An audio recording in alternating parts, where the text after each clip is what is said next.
Dobrý den, dnes vám ukážu, jak dělat létající proužky.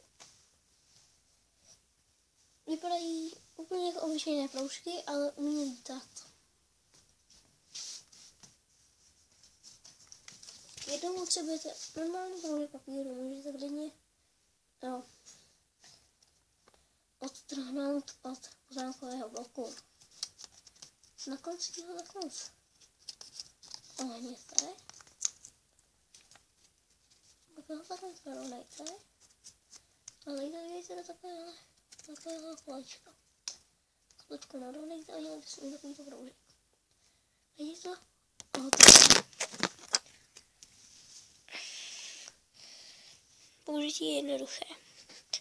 Vezmete a pustíte. Měl by se točit, já vám to radši ukážu ještě jednou. No se to asi nepovedlo.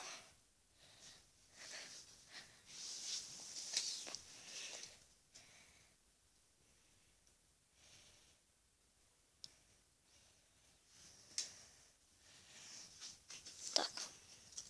Vidíte, funguje to. Je to celé jednoduché.